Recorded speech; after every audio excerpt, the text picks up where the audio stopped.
Hi. In the race to AI, most companies are starting with a flat tire, bad data. You're listening to The Data Edge. I'm Erwin from Pearstop, and in each episode, Stephanie Wiechers and I explore the intersection of data quality, enterprise standardization, and the real world value information. Whether you're an asset manager or a bid specialist, we're here to give you the blueprint for a reliable data layer that fuel smart decisions and next generation technologies. This is the foundation that is working for you. Welcome, Stephanie, in today's episode. Thank you, Erwin. And today we have that's why I have this introduction, because we have an interesting topic. And that's actually, we talk about AI and the news is all over AI, of course. But let's see how important the human factor is in getting all the things right. Extremely important. Yeah, so bring us to a project that you're currently running in Pearstop and how that interaction between the human and the machine is working out, and where are the pitfalls and the benefits. The project I want to talk to you about today is procurement related, and I'm going to tell you a story. Basically, our client came to us with a very complex question around data integrity and data quality in their procurement department. They have a system that's already in place, and they have a way of logging and registering across departments, across entities, what exactly their spend is going to. But now, because the organization is very big and they have multiple locations across different countries, actually their goal in order to create enterprise level standardization and to have insights that span across the entire group, they need to move towards one single source of truth around procurement categorization.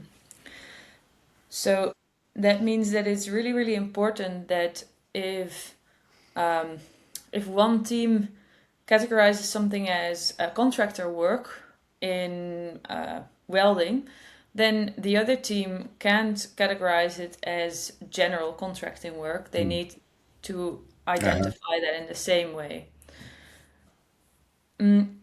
And so that poses a complexity for AI, because the AI still needs to know, okay, what's actually going to be the way that we're going to register this internally, and what is our preferred way of logging and registering hours. Okay, makes sense. Yeah, so what happens there is, let's say one of the examples that they gave where there was a real issue around automations is they have their buyer department that's working on these categorizations. And so the current way of working poses that someone has the knowledge of knowing, okay, when a contractor goes to a site at a different location, on their invoice, it will state separately the hours that they worked on the project, but it will also have maybe travel expenses, hotel cost. And so there's a bunch of other types of costs that are on the invoice of this contractor.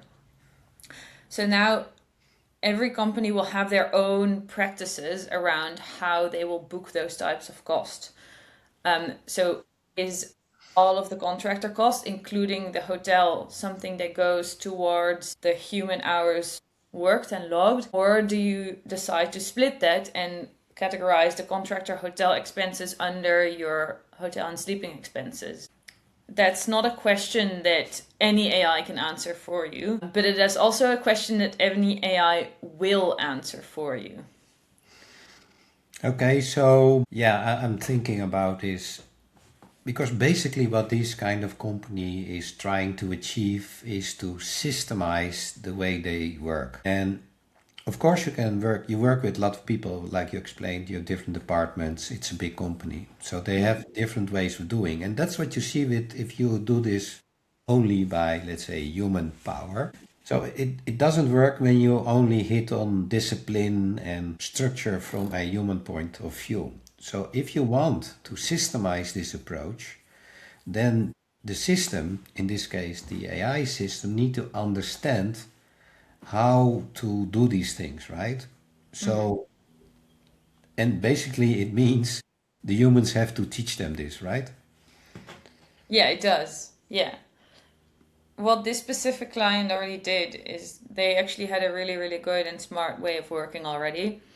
So internally, someone had designed a system that had a number of rules. So Okay. all of the costs would come in, and they had generic categories to categorize to put them down in. And based on these rules, a number of the items, quite a large number of the items, would already get an additional amount of tags.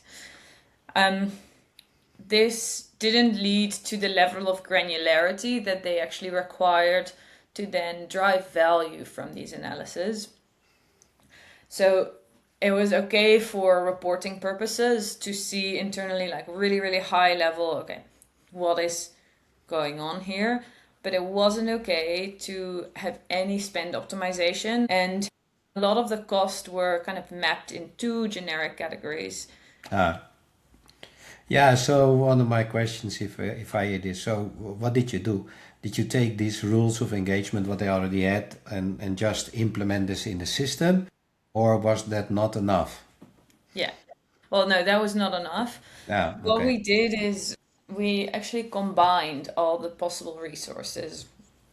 And this is an advice that I would give to anyone who is looking to expanding their reporting capacity or implementing any type of AI. Don't expect a magic bullet and think about all the possible resources you have available and combine them. What did that mean practically in this case? It's that in order to categorize this data at this granular level that was required to really drive those spend optimizations, what we did was we made a combination of working with large language model technology. There you always use the enterprise plans so that your data is safe and like Yeah. guarded. Then we designed a number of machine learning models that were meant to use user input. So the user can now train and the user can say, well, we always categorize the hotel stay of this contractor as like their full scope of work rather than like booking it on the hotels. And so all these types of ways of working can then also be learned to the system such that the next time it's not just a generic rule, but it's really okay on this granular level. The system knows and learns, and it takes that knowledge that the people input, make sure that there's consistency across, and it really like speeds up this process, freeing up the buyers to do what their real core work is, which is buying, making contracts, having the good relations with the Yeah. suppliers. Yeah, so can you tell something about the accurate level that is required by companies that, because of course the system can do the work and you explained about adding the rules and combining these things. So what is the level of accuracy that come out of this and what are companies typically looking for? Yeah. Clients come to us with whole different ranges of maturity levels on this scale, Mm-hmm. where most companies have some way or form of categorizing their data. They've often started working with Copilot to create some quicker steps. Many of them have an agent working already that, does a small bit of the work now. So they do have a categorization system. They do add these categories to their spend data. And so either that's just costing them a lot of time, so that's expensive, or the level of granularity is just not sufficient and they're looking to get like one step deeper and also make sure that there's real consistency across how this is done in a timely manner, so you don't have to wait for like a month to get your management report, but you just get it straight away because Yeah. the system never sleeps. I would say that's kind of like average on the spectrum. And then if you're looking toward like what's the real good situation that you could achieve here, that's when you actually make this combination of large language models, internal machine learning, taking on all the rules that were already applied and all the knowledge, and then taking that into the system. Okay.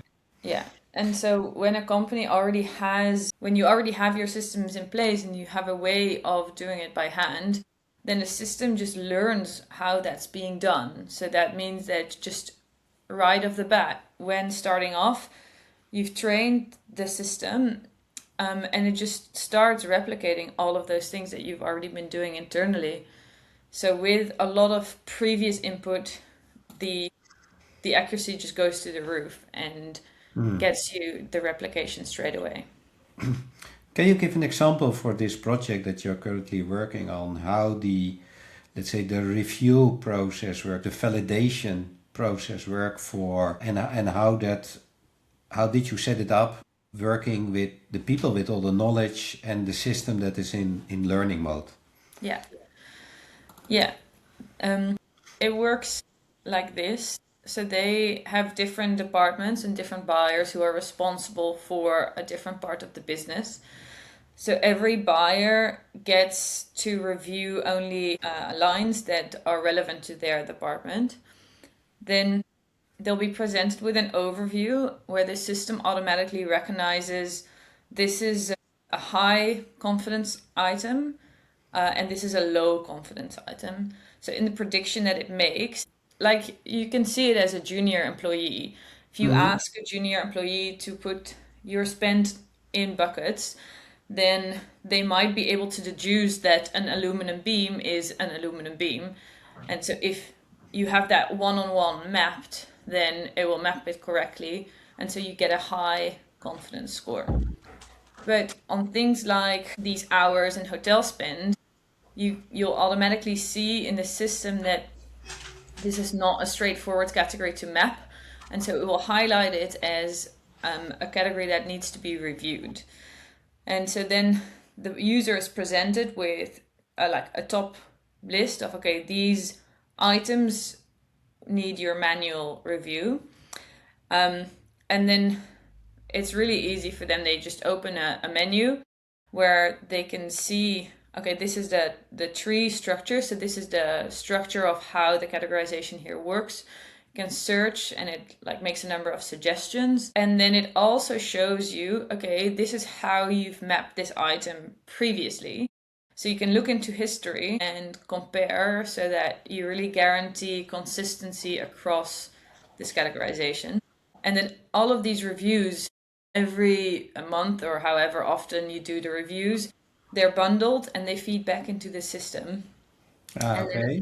the next month will know, okay, well, the hours of contractors are always categorized like this, so I'm going to put them in the bucket of contractor hours. So that's great. So the whole validation process is built in the software, right? In the application. Yeah. Okay, that's great. So that leads me to a last question, and that is, okay, so now we organize this very nicely and we receive all this knowledge from the local team, the local professionals. I can imagine that the company would like to know what happens with all this IP that they enter into the system. Is that something that will be shared knowledge across the application and can be shared with other companies? Or is that something that is specifically for their project? Yeah. Well, that's a really good question. So many AI companies have different policies around this. So I can only tell you our policy, but I know that in many of them, all the data is shared across the platform. Exactly. What we do is we have an opt-in. And so when you decide we want to participate in the opt-in, that means that all information that is non-confidential gets anonymized and then it does used for training. But just as easy, and a lot of clients use this option, you have your own internal trained algorithm. And so that means that none of your information is going back into any system.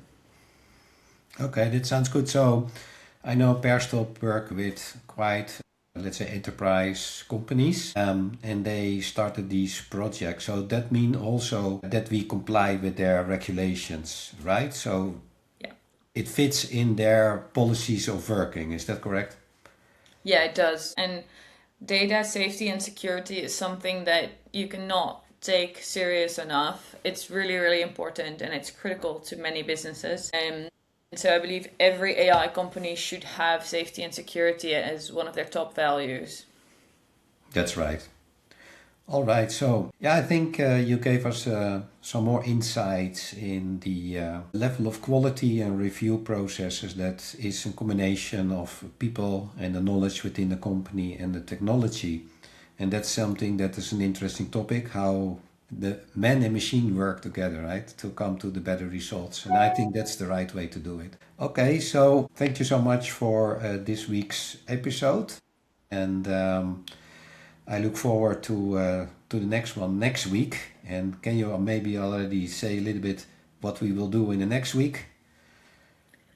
I can give you a bit of a sneak peek. So we will soon be kicking off a series of interviews with a number of our clients. So I'm really, really excited to share their knowledge as well and to have a broader conversation and really open up the floor to what solutions like this can do and how they've improved their businesses. Wow, yeah, that's great. Yeah, that means really knowledge from the field. And that's real valuable. We are looking forward to that. So thank you again. And then I hope to see everybody next week. Thank you. Have an amazing day. Bye bye.